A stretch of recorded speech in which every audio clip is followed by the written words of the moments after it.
नमस्कार दोस्तों, आज की ताज़ा खबर आप देख रहे हैं। आज का प्रमुख अंतर्राष्ट्रीय समाचार बुलेटिन, जहां हम बात करेंगे एक ऐसे कूटनीतिक और सैन्य कदम की जो न सिर्फ एशिया प्रशांत क्षेत्र की भूराजनीति को बदलने वाला है, बल्कि चीन की विस्तारवादी महत्वाकांक्षाओं को सीधा चुनौती दे रहा है।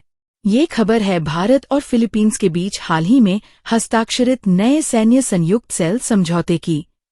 यह समझौता इतना महत्वपूर्ण है कि बीजिंग में हड़कंप मच गया है।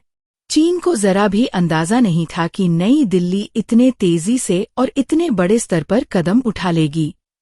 जब तक चीन को इसकी सूचना मिली, भारत ने अपना पूरा कार्य पूरा कर लिया था। ये समझौता दक्षिण चीन सागर साउथ चाइना सी की स्थिति को हमेशा के लिए बदलने वाला साबित हो सकता है। इससे न सिर्फ चीन की दादागिरी पर ब्रेक लगेगा, बल्कि उसकी वन चाइना पॉलिसी को भी गहरा झटका लगेगा। फिलीपींस, जो दक्षिण चीन सागर में चीन के आक्रामक रुख का सबसे बड़ा शिकार रहा है, अब भारत के साथ मिलकर अपनी रक्षा क्षमता को कई गुना मजबूत करेगा। आइए इस पूरे घटनाक्रम को विस्तार से समझते हैं। समझौते की पृष्ठभूमि, एक रणनीतिक साझेदारी का जन्म।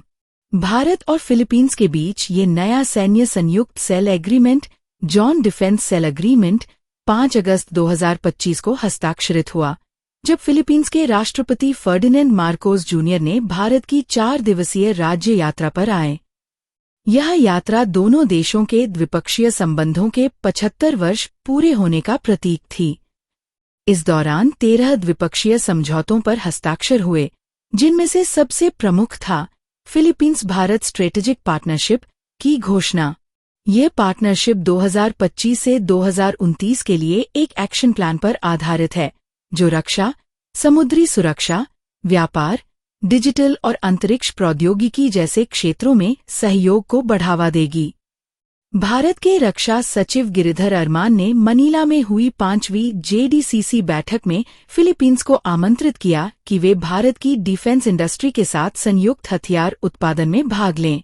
नतीजा, SMPP लिमिटेड, भारत और Asia defence and fire power corporation, Philippines के बीच एक जॉइंट वेंचर कंपनी की स्थापना का MOU साइन हो गया।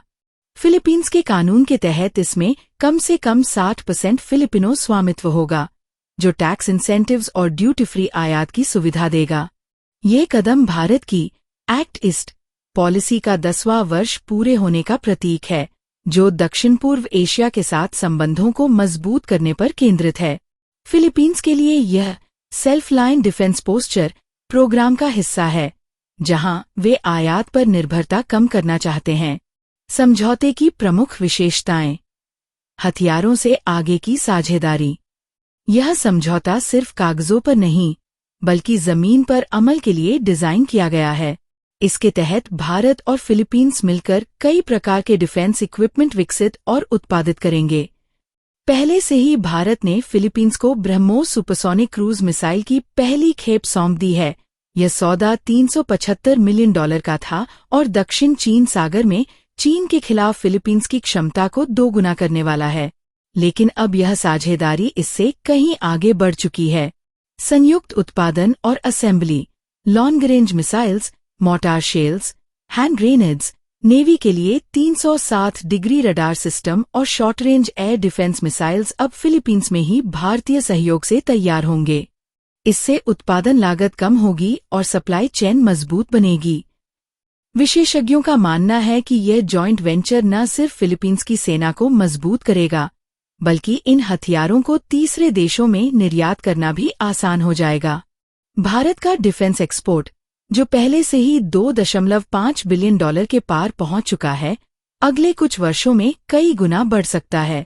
जरूरत पड़ने पर फिलीपींस भारतीय वायुसेना से हवाई समर्थन मांग सकेगा।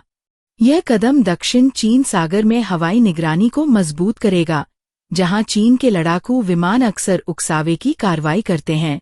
समुद्री और तटरक्षक सहयोग। भारतीय तटरक्षक बल, इंडियन कोस्ट गार्ड और फिलीपींस कोस्ट गार्ड के बीच एक महत्वपूर्ण MOU साइन हुआ है, जो मैरीटाइम लॉ एनफोर्समेंट ऑपरेशंस को मजबूत करेगा। इससे अवैध मछली पकड़ने, समुद्री डकैती, सी पायरेसी और नशीले पदार्थों की तस्करी जैसी गैरकानूनी गतिविधियों पर तुरंत कार्रवाई संभव होगी। समझौते की अवधि 2029 तक है, जिसमें जॉइंट एक्सरसाइज, ट्रेनिंग प्रोग्राम और टेक्नोलॉजी शेयरिंग शामिल हैं। अन्य क्षेत्र counter terrorism, humanitarian assistance and disaster relief, HADR, cyber security, military medicine और स्पेस सिक्योरिटी में सहयोग बढ़ेगा। भारत फिलीपींस को क्विक इम्पैक्ट प्रोजेक्ट्स QIPs के तहत ग्रांट असिस्टेंस भी देगा। ये विशेषताएं न सिर्फ फिलीपींस की सैन्य क्षमता को तेजी से बढ़ाएंगी, बल्कि भारत की चीन पर असर, दादागिरी पर लगाम, वन चाइना को चुनौती। यह समझौता चीन के लिए सबसे बड़ा खतरा है। दक्षिण चीन सागर, जो वैश्विक व्यापार का 30% हिस्सा ले जाता है, वहां चीन 90% से ज्यादा क्षेत्र पर अवैध दावा करता है। फिलीपींस के विशेष आर्थिक क्षेत्र EEZ में चीनी कोस्ट गार्ड और मिलिशिया जहाज लगातार घुसपैठ करते हैं, लेकिन अब भारतीय तटरक्षक की मौजूदगी से चीन की मनमानी रुकेगी। वन चाइना पॉलिसी, जो ताइवान और अन्य क्षेत्रों पर दावा करती है, अब चुनौती में है क्योंकि भारत फिलीपींस जैसे देशों को मजबूत कर रहा है। बीजिंग भारत को दक्षिण चीन सागर से दूर रखना चाहता था, लेकिन अब जब समझौता हो चुका है, चीन के पास कोई विकल्प नहीं बचा। ऐतिहासिक संदर्भ, भारत फिलीपींस संबंधों की यात्रा। भारत और फिलीपींस के संबंध 1949 से हैं, लेकिन सैन्य सहयोग 2006 के डिफेंस एग्रीमेंट से मजबूत हुआ। 2019 में भारत ने दक्षिण चीन सागर में ग्रुप सेल एक्सरसाइज में हिस्सा लिया, जिसमें अमेरिका और जापान भी थे। पिछले महीनों में संयुक्त नौसैनिक अभ्यास हुए। अगस्त 2025 में मसिनलोक के पास एंटी सबमरीन वारफेयर और मैरिटाइम इंटरडिक्शन ड्रिल्स, और नवंबर 2025 में वेस्ट फिलीपींसी में दूसरा अभ्यास। ये सब चीन की आक्रामकता के जवाब में है, जहां 2024 से 25 में दर्जनों घुसपैठ हुई। व्यापक प्रभाव, इंडो पैसिफिक में नया संतुलन। यह साझेदारी सिर्फ द्विपक्षीय नहीं, बल्कि इंडो पैसिफिक की स्थिरता के लिए है। अमेरिका, जापान, ऑस्ट्रेलिया, क्वाड और न्यूजीलैंड जैसे देश इसका स्वागत कर रहे हैं। फिलीपींस ने जापान के साथ रेसिप्रोकल एक्सेस एग्रीमेंट 2024 और न्यूजीलैंड के साथ विजिटिंग फोर्सेज एग्रीमेंट 2025 साइन किया। भारत की भूमिका अब निर्णायक है। हम हथियार बनाते हैं, बेचते हैं और प्रशिक्षण देते हैं। अर्थव्यवस्था पर असर, भारत का डिफेंस सेक्टर 2025 में $25 बिलियन का है और ये साझेदारी निर्यात को बढ़ाएगी। फिलीपींस की सेना आधुनिकीकरण होगा, जो ASEAN चेयरमैनशिप 2026 में मददगार साबित होगा। भविष्य की संभावनाएं, वियतनाम, मलेशिया, इंडोनेशिया जैसे देश भारत के करीब आ सकते हैं। भारत हाइपरसोनिक मिसाइलों पर काम कर रहा है, जो हमें वैश्विक सुपर पावर बनाएगा।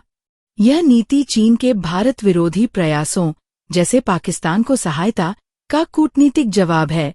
निष्कर्ष, भारत की उभरती शक्ति। दुनिया बदल रही है और भारत उसके केंद्र में है। यह समझौता साबित करता है कि भारत अब सिर्फ बाजार नहीं, बल्कि भरोसे का नाम है। रक्षा तकनीक, कूटनीति और समुद्री सुरक्षा में हमारी आवाज मजबूत हो रही है।